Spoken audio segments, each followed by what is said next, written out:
তো একসাথে এতগুলো খরচা দেখে সত্যি আমি ভীষণ খুশি। তো কালকের ভিডিওটা এখানেই শেষ করেছিলাম, তো ভাবলাম যে এখান থেকে ব্লগটা আজকে আমি স্টার্ট করি। তো মেয়েদের পছন্দের খাবার এখানে নিয়ে আসছে আজকে চাউমিন, আর অনেকদিন পরে নিয়ে আসছে। মেয়েরা তো দেখে ভীষণ খুশি।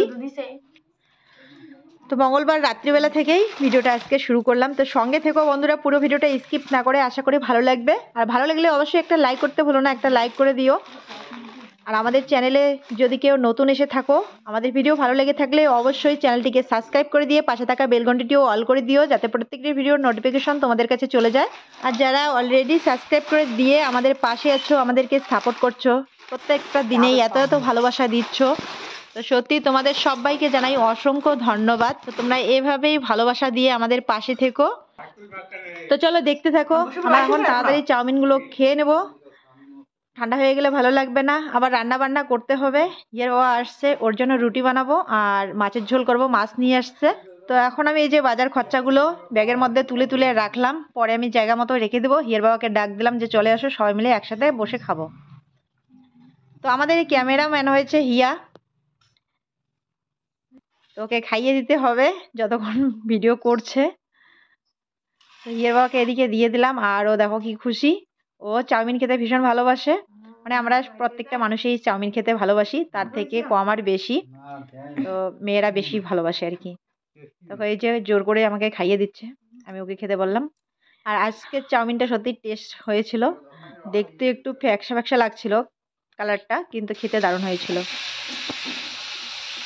শুভরাত্রি বন্ধুরা, আবার একটা নতুন ব্লগে সবাইকে অনেক অনেক ভালোবাসা জানিয়ে আজকের রাত থেকে ব্লগটা শুরু করলাম। তো এই যে দেখো ইয়ে বাজার করে নিয়ে আসছে, মাছ নিয়ে আসছে। তো মাছের ঝোল খাবে বললো। তো এখানে আমি বেগুন আর আলু দিয়ে মাছের ঝোল করব, আর আমাদের জন্য ভাত আছে, সবার হয়ে যাবে। এখানে শুধু ইয়ে বলার জন্য এই যে রুটি বানাবো। তো চলো সঙ্গে থেকো। আর এখানে সমস্ত বাটা মশলা রেডি করে নিয়েছি।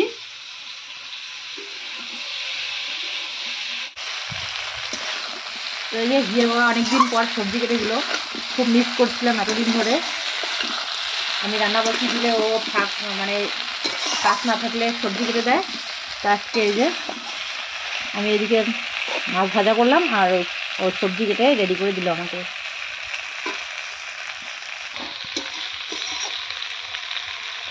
বেগুন আলু ভালোবাসে, বেগুন আলু দিয়ে মাছের তরকারি ভালোবাসে।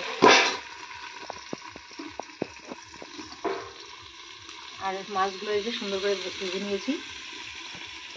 দুপুরবেলার এই যে বেগুন ভাজা আছে, দুপুরবেলা না সকালবেলায় করেছিলাম বেগুন ভাজা, তো কয়েকটা বেগুন ভাজা আছে। এখন এই যে মাছ ভাজা, মাছ দিয়ে রান্না করবো। চলো তাড়াতাড়ি রান্নাটা সেরে নেই, পরে তোমাদের সাথে শেয়ার করবো। মাগো জল নিয়ে আয়। তো এই যে সবাই রেডি, এখন খাওয়া দাওয়া চলবে। এখানে রুটি বানানো হয়ে গেছে।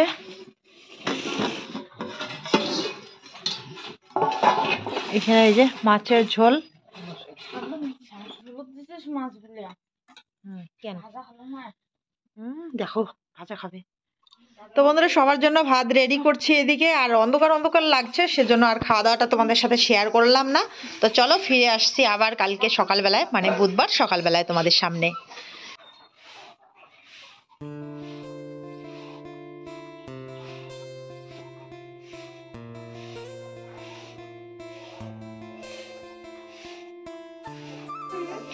তো বন্ধুরা আমার প্রথম কাজ হলো ঘুম থেকে উঠে উঠান ঝাড়ু দেওয়া।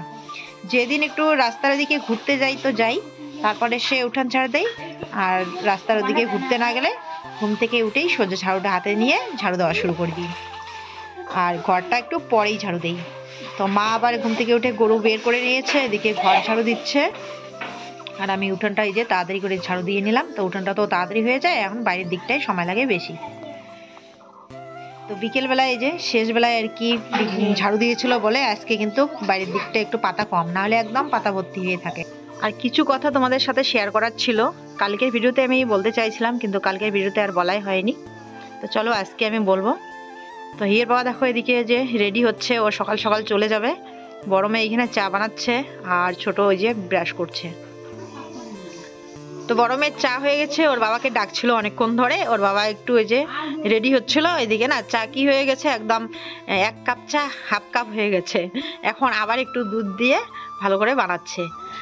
তো এখানে 2 রকমের চা বানা হচ্ছে। এই যে মা দুধ চা বানিয়েছে, তো মা এখন চা নিয়ে যাচ্ছে বড় জায়ের বাড়িতে, ওইখানে সবাই মিলে খাবে। ওইখানে বিরিয়ানি আছে মায়ের, মানে বড় জায়ের মা আছে, তো 2 বিরিয়ানি সাথী হয়ে খাবে এখানে। আর বড় মেয়ে চিনি ছাড়া চা বানিয়ে নিল ওর বাবার জন্য। আর কালকে রুটি বানিয়েছিলাম, ওর বাবা এই যে 2টা রুটি রেখে দিয়েছিল, বলছিল হি একটা খাবে আর ও একটা রুটি খেয়ে যাবে বাড়ি থেকে, মানে খালি খালি না খেয়ে কিছু বেরানোটা উচিত না। তো এই যে দুধ চা দিয়ে এখনও রুটি খাচ্ছে। আর এদিকে মুড়ি রেডি করে দিয়েছি, কিন্তু মুড়ি ও খাবে না বলছে, অল্প একটু মুখে দিয়েছে আর আছে, বলছে যে ব্রাশ করে তুমি খাও।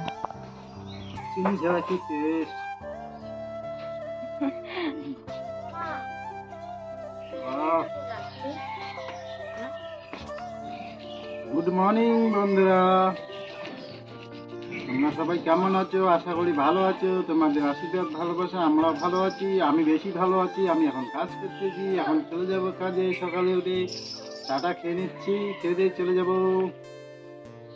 যেভাবে ভালোবাসা দিয়ে আমাদের পাশে আছো, সেভাবেই ভালোবাসা দিয়ে পাশে থেকো। যাই হোক, আর কি কম বন্ধুরা, দেয় না তো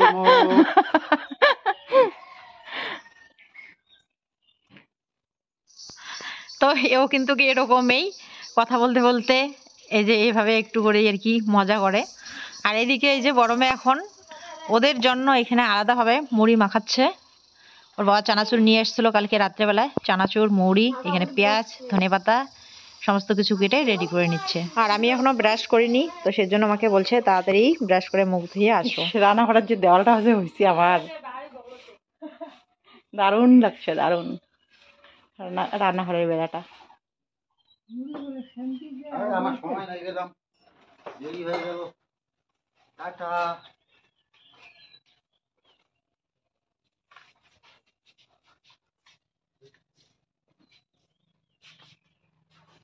বাজে সকাল 8টা, আজকে তবু একটু দেরি হয়ে গেল। এই যে ও চলে যাচ্ছে। বেলা হয়ে গেল, এতক্ষণ আমি এখানে যে পৌঁছে কাজ করা শুরু করতাম। ঘুম থেকে উঠতে আজকে একটু দেরি হলো। যাই হোক, যাই, তুমি যাও। আচ্ছা ঠিক আছে, আবার কদিন পরে দেখা হবে, মোটামুটি আরো 1 সপ্তাহ পরে দেখা হবে। হ্যাঁ,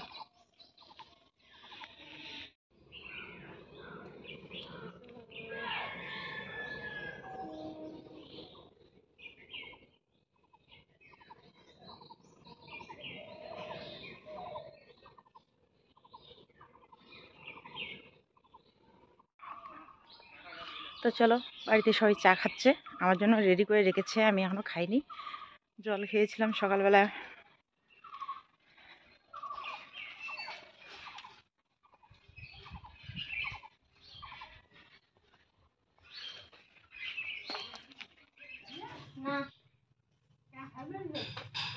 তো বাড়িতে এসে চা মুড়ি খাওয়া হয়ে গেছে, এবার স্নান করে ভাত বসিয়ে দিয়েছি, ভাত হয়ে গেছে। আর এখানে সমস্ত তরকারি পাতি কেটে আমি রেডি করে রেখেছি। তো চলো তাড়াতাড়ি রান্নাটা সেরে নেই। আজকে কি রান্না করবো চলো তোমাদের সাথে একটু শেয়ার করে দেই। এখানে আমি আলু, বেগুন কেটে রেখেছি, আর এইখানে যে ধনেপাতা নিয়ে আসছিলাম, ধনেপাতাটাও রেডি করে নিয়েছি ধুয়ে। আর এইখানে আলু কেটেছি, আলু টমেটো দিয়ে মাছের ঝোল করবো। কালকের মাছ খাওয়া হয়েছে রাত্রেবেলায়, আবার পালং শাক আর টমেটো আলু দিয়ে বাকিটা দিয়ে ঝোল বানাবো। পেঁয়াজ, লঙ্কা, আদা সমস্ত কিছু আমি রেডি করে নিয়েছি। তো এখন আমি তাড়াতাড়ি করে রান্নাটা সেরে নেই।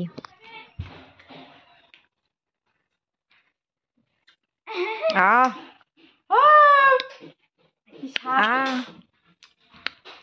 কি স্বাদ নাকি টক। তো কি খাচ্ছে দেখো বন্ধুরা, আমার তো জিভ দিয়ে জলেই চলে আসছে। তেঁতুল মানুষের জিভ দিয়ে জল নিয়ে আসে। আমি এই তেঁতুল বেশি খেতে পারি না, কিন্তু দেখলে জিভ দিয়ে আপনার জল ছটছট ছটছট করে পড়ে, কিন্তু খাইতে পারি না বেশি টক। কে কে তেঁতুল খেতে ভালোবাসো অবশ্যই কমেন্ট করে জানিও। তোর ভালো লাগে? হুম, হুম, আমার তো সবথেকে কে নিয়ে আসলো রে? শুভঙ্করদা। ও শুধু ঘুমিয়ে বাদ দিল। আমার দেওরের ছেলে নিয়ে আসছে। হবে বলছো না। ওই নিচে একটা। এখানে তিনটে নিচে। দেখি দারুণ। এই যে। ফেললাম। কত বড় ছিল।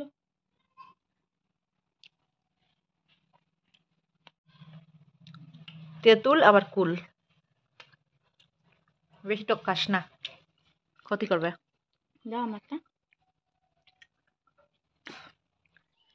তো বন্ধুরা, এর আগের ভিডিওতে ত্রিপুরা থেকে সুচিরিতা নামে দিদিভাই মনে হয় হবে, তো দিদিভাই বলেছিল আমাদের ভিডিও অনেক দিন ধরে দেখছে, আমাদেরকে খুব ভালো লাগে, তো কিভাবে হেল্প করবে আমার কাছে লিঙ্ক চেয়েছিল। তো এত ভালোবাসা দেওয়ার জন্য সত্যি দিদিভাই আমি ভীষণ খুশি। তো পৃথিবীতে সত্যি এখনো এত মহান মানুষ আছে পৃথিবীতে, তো সেজন্যই পৃথিবীটা সত্যি এখনো টিকে আছে। যেমন পৃথিবীতে খারাপ মানুষ আছে তেমন ভালো মানুষও আছে, সেটা আমি এখন দেখতে পাচ্ছি একদম নিজের চোখে। তো আমার এই পরিবারে তোমরা অনেকেই অনেকভাবে আমাকে সাহায্য করছো, অনেকভাবে হেল্প করছো। কেউ আমার ভিডিও দেখে হেল্প করছো, কেউ টাকা পয়সা দিয়ে হেল্প করছো। তো তোমাদের সবার জন্য রইলো আমার তরফ থেকে অনেক অনেক ভালোবাসা। তো ত্রিপুরা দিদিভাই বলেছিলে তুমি যে কিভাবে তুমি আমাকে হেল্প করবে, লিঙ্কটা চেয়েছিলে। তো আমি তোমাকে বলছি, তুমি যেভাবে ভালোবাসা দিয়ে আমাকে সাপোর্ট করছো, ভালোবাসা দিচ্ছ, তো তুমি এভাবেই আমাকে ভালোবাসা দাও। পারলে তোমাদের আত্মীয় স্বজন বন্ধু বান্ধব সবার সঙ্গে একটু আমাদের ভিডিওগুলি শেয়ার করে দিয়ে আমাদের পাশে থেকো। তো সবসময় এটাই কিন্তু আমি চাই, সেজন্য তোমাদেরকে সবসময় বলি তোমরা দয়া করে আমার পাশে থেকো, আমাকে সাপোর্ট করো। তো আমি চাই আমাদের ভিডিও দেখে তোমরা আমার পাশে থেকো, এর থেকে বেশি আশা করি না আমি। তো দিদিভাই হয়তো তুমি বলবে যে এইখানে অনেকেকেই আমি নাম্বার দিয়েছি, ফোনপে নাম্বার, অ্যাকাউন্ট নাম্বার, তো তোমাকে দিচ্ছি না কেন? আসলে অনেক দিন আগে হিয়ার বাবার আলসার হয়েছিল, তো আলসারেও একদম আক্রান্ত হয়ে গিয়েছিল, খুব অসুস্থ হয়েছিল, রক্ত বমি করছিল সারা রাত ধরে। কুচবিহার হসপিটালে আমরা ভর্তি ছিলাম অনেক কয়েকদিন। তো তখন অনেক দিদি ভাই, ভাই বোন, কাকিমা সবাই আমাকে কমেন্ট করে বলেছিল, ইনস্টাগ্রামে যোগাযোগ করেছিল যে তুমি আহ, তোমার অ্যাকাউন্ট নাম্বার দাও, তোমার ফোনপে নাম্বার দাও, আমরা তোমাকে হেল্প করব, তোমার বরের চিকিৎসা করো ভালো করে। তো আমি কিন্তু প্রথমে দিতে চাইনি, তারপরে অনেক ভাই বোন আমাকে বুঝিয়েছে যে দিদি তুমি লজ্জা করো না, তোমার স্বামীকে তোমার সুস্থ করতে লাগবে, তুমি দাও ফোনপে নাম্বার দাও, নাহলে অ্যাকাউন্ট নাম্বার দাও। তো এরপরে কিন্তু আমি ফোনপে নাম্বারটা দিয়েছিলাম, তো আমার ফোনপে নাম্বার ছিল না, আমার বোনের ছিল, আমার বোনেরটা দিয়েছিলাম। ওইখানে অনেকেই হেল্প করেছে, যেমন চিত্রলেখা দিদিভাই, নন্দিতা মৌ দিদিভাই, মৌসুমী সান্যাল দিদিভাই, আর সৌদি আরব থেকে এক ভাই, তারপরে কলকাতা কল্যাণী মানে নদীয়ার ওইদিকে কল্যাণী থেকে এক ভাই, ও বাইরে থাকে, ও অনেক আমাকে সাহায্য করেছে, অনেক টাকা পয়সা দিয়েছে। তারপর আমি চিকিৎসাও করেছিলাম। এরপর হিয়ার বাবা সুস্থ হওয়ার পরেও ওই ভাই কাকিমা আমাকে আরও অনেকবার সাহায্য করেছিল, আমাকে হেল্প করেছে টাকা পয়সা দিয়ে। তো তখনই আমি অ্যাকাউন্ট নাম্বার দিয়েছিলাম, ফোনপে নাম্বার দিয়েছিলাম।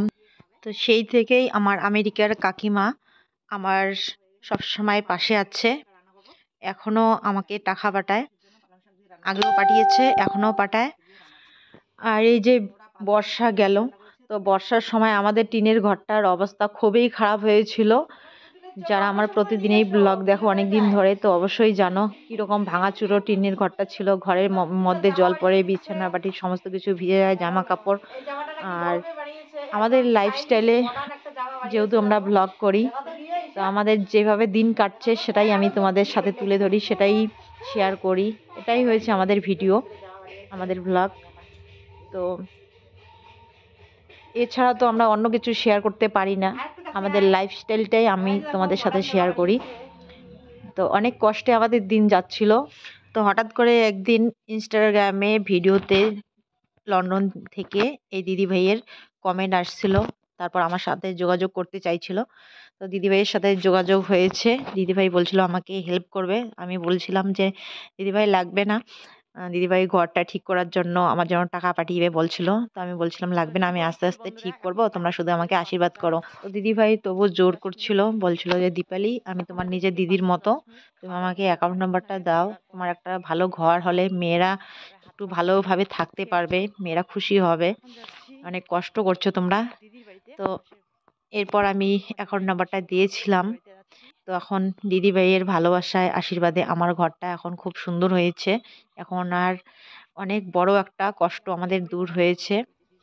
আর তোমরাও যেভাবে আমাকে ভালোবাসা দিয়ে আমার পাশে আছো, সত্যি আমার অনেকটাই হেল্প হচ্ছে। তো তোমাদের সবার কাছে আমার অনুরোধ রইল, তোমরা এভাবেই আমাকে সাপোর্ট করো, এভাবেই ভালোবাসা আশীর্বাদ দিয়ে আমার পাশে থেকো। তোমাদের আশীর্বাদ সবসময় যেন আমার মাথার উপর থাকে, এটাই আমি চাইবো। তো তোমাদের জন্য আমি কিছু করতে পারবো না, ভগবানের কাছে প্রার্থনা করি তোমাদের সবাইকে ভালো রাখুক, সুস্থ রাখুক, আর সবার অনেক অনেক উন্নতি হোক, এটাই চাইবো। আর হ্যাঁ বন্ধুরা, আর একটা কথা আমি বলতে চাই, যে তোমরা সবাই জানো আমি গ্রামের সাধারণ ঘরের একটা মেয়ে, আর সাধারণ ঘরেরই বউ। তো ছোটবেলা থেকেই আমি এই গ্রামেই মানুষ হয়েছি। তো এখন গ্রামের মেয়েরাও কিন্তু অনেক স্মার্ট হয়। তো আসলে আমার, তোমরা সকলেই জানো আমার পড়াশোনাও একটু কম। তো সেজন্য কিন্তু আমি একদম গ্রামের গাইয়ের মতো আর কি। তো ছোটবেলা থেকে আমরা যে ভাষাগুলো ব্যবহার করে এসেছি, ছোট থেকে যে ভাষাগুলো শুনেছি, বলেছি, সেই ভাষাগুলো সহজে না আমরা ভুলতে পারছি না। তোমাদের কাছ থেকে অনেক কিছুই আমি শিখছি। যেমন আম, কোনো কিছু শেষ হয়ে গেলে সেটা শেষ হয়ে গেছে সেটা বলা যায় না, সেটাকে বাড়ন্ত বলা হয়। সেটা আগে আমি জানতাম না, এখন যখন থেকে ইউটিউবে আসছি তখন থেকে শুনে আসছি তোমাদের কাছে। তো বলার চেষ্টা করি, মাঝে মাঝে ভুলে যাই, আবার সেই কথাই বলে ফেলি। তো অনেকেই বলো যে এভাবে বলো না, বাড়ন্ত বলতে হয়। তো সত্যি আমি ভীষণ খুশি। কিন্তু জানো, তখন আমার মনে হয় যে যেটা আমি জানি না তোমরা শিখিয়ে দিচ্ছ, আমি শেখার চেষ্টা করি, কিন্তু আসলে আমি বললাম না যে ভুলে যাই। তো সেই কারণেই তো অনেকেই হয়তো আমাকে ভুল বুঝো, যে সব সময় নাই নাই বলি, আমার লজ্জা করে না, আমি মানুষের কাছ থেকে সবসময় পাওয়ার ধান্দা করি, এভাবে কয়েকটা কমেন্ট আসছিল, কয়েকটা মানে কি দুটা কমেন্ট আসছিল এরকম করে। তো সত্যি আমার শুনে খুব খারাপ লাগছিল। তো আমি কিন্তু সবসময় মানুষের কাছ থেকে পাওয়ার জন্য এভাবে বলি না। আমার আসলে মনে থাকে না যে নেই কথা, শেষ হয়ে গেছে কথাটা বলা যায় না, বাড়ন্ত বলতে হয়। সেই কথাটা আমি মাঝে মাঝে ভুলে যাই, কিন্তু অনেকবার বলিও, কিন্তু কিন্তু আসলে মাঝে মাঝে মুখ ফসকে শেষ হয়ে গেছে এই কথাটা আসে। তো বোনেরা দুই একজন আমাকে কমেন্ট করেছিলে যে আমি সবসময় নেই নেই করি, তোমার লজ্জা করে না, শুধু মানুষের কাছ থেকে পাওয়ার ধান্দা করো, তুমি খুব চালাক, এরকম করে দুইজন কমেন্ট করেছিলে। তো সত্যি তোমাদের কমেন্ট পড়ে আমার খুব খারাপ লাগছিল। সত্যি কথা যেটা, আমি সেই ভেবে কিন্তু ব্লগ করি না। আমাদের যেরকম লাইফস্টাইল, যেরকম আমাদের জীবন চলে, সেটাই আমি তোমাদের সাথে শেয়ার করি, এইটুকুই। কারো কাছ থেকে টাকা পয়সা পাওয়ার ধান্দায় কিন্তু আমি বানিয়ে সানিয়ে ব্লগ করি না, আমাদের লাইফস্টাইলটাই আমি শেয়ার করি। তো আমাদের লাইফস্টাইলে যেদিন যেরকম আমাদের দিন কাটবে, সেদিন সেরকমই আমি তোমাদের সাথে শেয়ার করব। এর থেকে বেশি তো কিছু আর শেয়ার করতে পারবো না বন্ধুরা আমি। তো চলো, অনেক কথাই বলে ফেললাম, কেউ খারাপ পেও না। আর যদি কখনো ভুল বলে থাকি কিছু, তো বলে দিও যে এই কথাটা তুমি ভুল বলেছো, এভাবে বলো না। কিন্তু মানে একটা বলার কিন্তু ধরন আছে, সেটা তো আমি বুঝতে পারি যে কে আমাকে ভালোবাসে বোঝাচ্ছে, আর কে খারাপভাবে আমাকে বোঝাচ্ছে। যেমন এইখানে আমার অনেক দিদি ভাই আছে, বোন আছে, কাকিমা আছে, খুব সুন্দর করে আমাকে বুঝিয়ে দেয় কিভাবে আমার চলতে হবে, কিভাবে কি করব। তো সত্যি আমার ভীষণ ভালো লাগে। তাদের নামগুলো বলতে গেলে হয়তো ভিডিওটা অনেকটা বড় হয়ে যাবে। তো চলো, টাটা আজকের জন্য।